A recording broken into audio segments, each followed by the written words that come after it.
Listen, you may not realize it, but there are forces working against you every single day, not always in the form of people, but in the form of energy, objects, influences that seem harmless on the surface. But deep down, they're tearing you apart, quietly, slowly, relentlessly. I'm not here to sugarcoat things. I'm here to shake you, wake you up, because your life, your clarity, your peace, your energy is being compromised.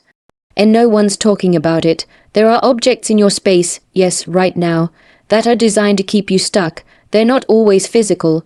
Sometimes they're emotional, sometimes spiritual, but they have weight. And if you don't remove them, they will own you. They will direct your energy, block your purpose, kill your courage, and ultimately destroy your spirit. These 7 objects, they are demonic, not in some Hollywood horror story way, but in how they attach to your weaknesses. Your past, your fears, they thrive in your pain.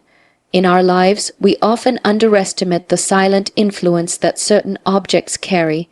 We surround ourselves with items that seem harmless or sentimental, but many of them carry deep emotional and energetic imprints. These objects may not be outwardly threatening, but they have a powerful ability to affect our mindset, emotions, and even our spiritual alignment. The truth is, toxic objects can act like silent saboteurs in our lives. They often come from places, people, or periods that hold pain, betrayal, shame, or darkness.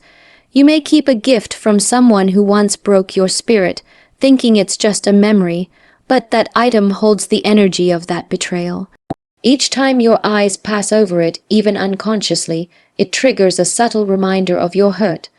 This builds over time and creates an emotional weight you don't even realize you're carrying. When you allow these items to stay in your home, your room, your workspace, they become part of your energetic environment. It's no different than allowing toxic people to stay in your life. Everything around you either nourishes you or depletes you. Objects can remind you of who you used to be in your weakest moments. They can re-anchor you to trauma. They can pull you back into cycles of self-doubt, low self-worth, and spiritual confusion. That book you keep about destruction, that song you play from a time of heartbreak, that photo you can't let go of. It's not just nostalgia, it's a hook, a spiritual leash, and unless you identify it and cut it loose, you'll never fully walk in freedom. Many people justify holding on to these things because they fear losing the story attached to them, but healing doesn't require you to keep the scar open. You're allowed to move on. You're allowed to choose objects and symbols that reflect where you're going, not where you've been broken. The shift starts by becoming radically honest about what surrounds you. Walk through your space and pay attention to what stirs discomfort, sadness, or heaviness. You'll know it by how your body reacts. You don't need permission to let it go. You need the courage to choose yourself over sentiment. Transformation begins with removing the things that block your energy. The moment you begin clearing those toxic remnants, your mind becomes lighter, your spirit lifts, and your focus sharpens. You are no longer subconsciously feeding past pain. Instead, you're creating a clean space for new energy, clarity, and power to flow in. The power isn't in the object, it's in the decision to release what no longer serves you. And when you choose to surround yourself only with what uplifts and empowers you, your entire reality begins to shift. Your environment becomes your your sanctuary, your place of strength. That is the silent power of removing toxic objects. They don't scream when they're harming you, but they transform everything when they're gone. Letting go of emotional attachments is one of the hardest but most necessary steps toward growth. Often, we don't even realize how tightly we're holding on to things that are weighing us down. A photograph, a message, a journal entry, a gift. All of these can seem harmless or even comforting, but they carry an invisible thread that ties us to past emotions. These attachments act like anchors, pulling us back to moments of pain, betrayal, or confusion. The mind tries to rationalize it, calling it memory, nostalgia, or even love, but underneath it all, it's fear. Fear of forgetting, fear of losing the story, fear of fully stepping into the unknown future. We tend to romanticize the past, even the parts that hurt us, because it feels familiar, but familiar doesn't always mean healthy. That old letter from someone who broke your trust still sits in a drawer, unread for years, yet you can't bring yourself to throw it away. Not because it brings joy, but because letting it go feels like admitting it's truly over. That's the illusion emotional attachments create. They trick you into thinking closure comes from holding on, when in fact, healing begins with release. Your environment becomes a reflection of your internal world. If your space is cluttered with objects tied to heartbreak, trauma, or old versions of yourself, then your inner space will mirror that. It's like trying to run forward while chains are wrapped around your legs. Each attachment holds a piece of your energy captive.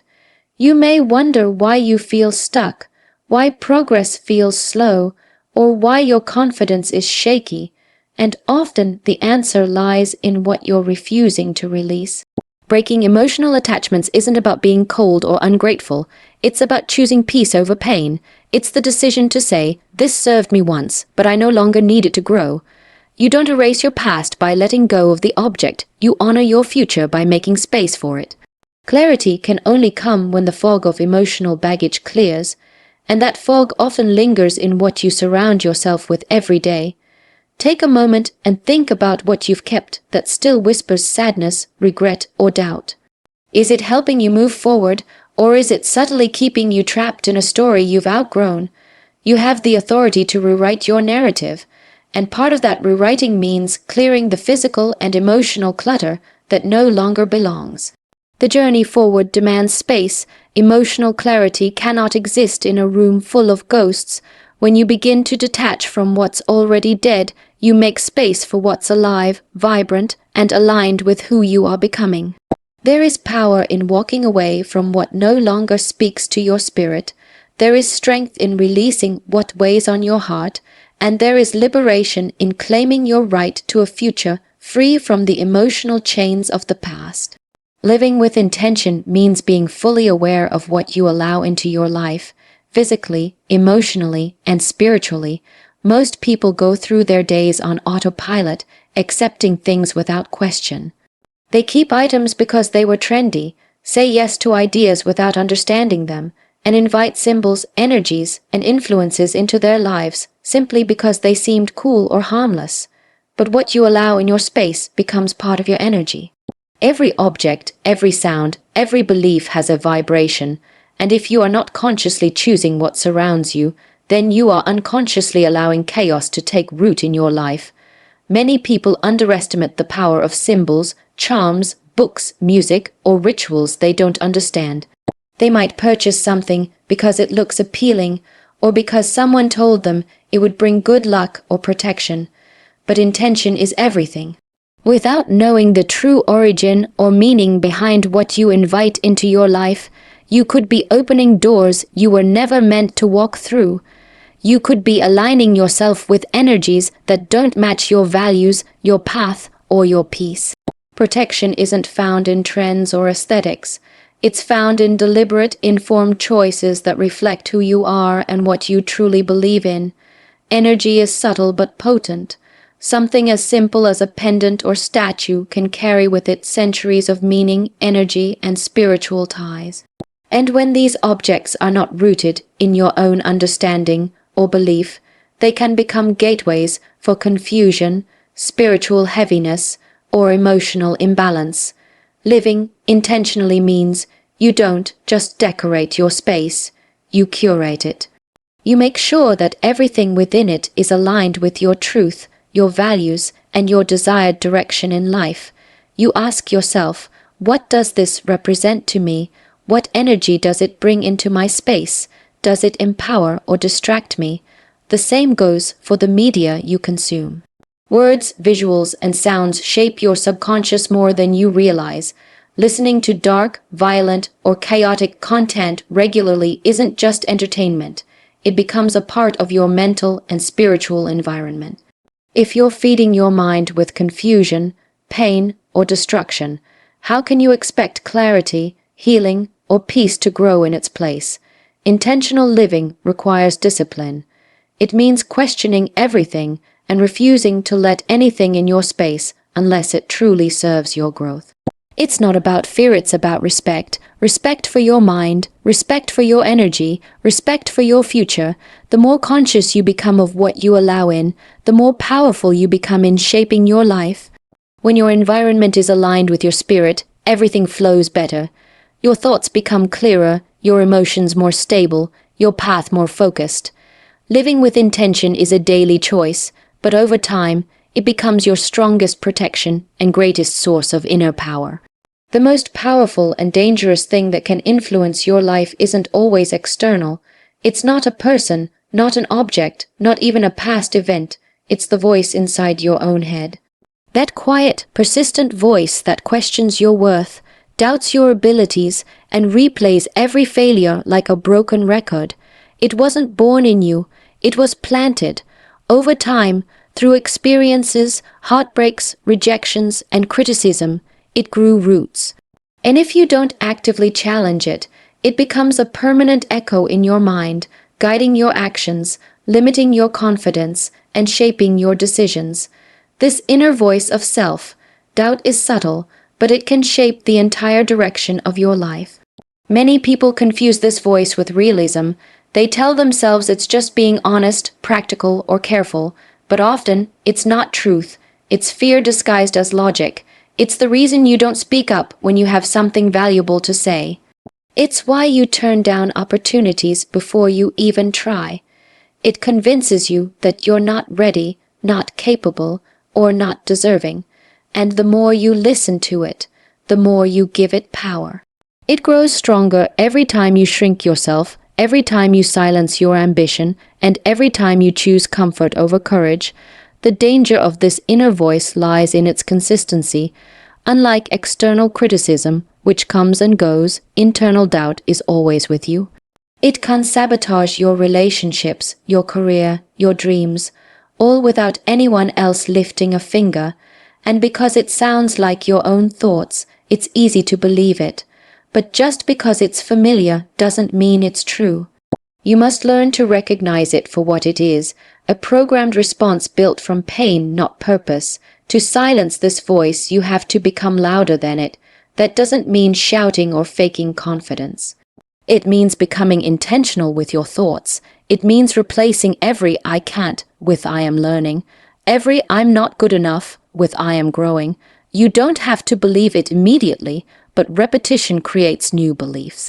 And belief becomes identity. Taking control of your inner voice is one of the most empowering shifts you'll ever make. It starts by becoming aware of how often you let it run the show. How often do you talk yourself out of joy, connection, or opportunity? How often do you judge yourself more harshly than anyone else ever could? Once you notice it, you can disrupt it. You can pause, breathe, and speak something new into your mind, something rooted in truth, not trauma. Your inner world creates your outer reality. If you want your life to change, it starts with the conversations you're having in silence.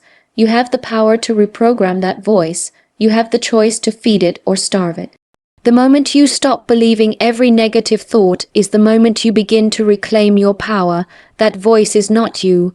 You are the one who decides what comes next. The message of this speech is a call to radical self-awareness, spiritual strength, and unapologetic personal accountability. It challenges you to examine your environment, not just physically, but emotionally and energetically, to recognize what has been silently draining your power. From toxic objects and emotional attachments to unintentional living and the inner voice of doubt, these hidden forces can keep you trapped in cycles of pain, limitation, and fear. But the power to break free lies entirely within you. By removing what no longer serves you, by letting go of the weight you've mistaken for identity, and by choosing clarity over chaos, you reclaim your authority over your life. You are not here to be held hostage by the past, nor by energies that were never yours to carry. You are here to rise, to protect your peace, and to walk boldly into the life you were meant to lead, unapologetically and intentionally. The time to clear your space, your mind, and your spirit is not tomorrow. It's now.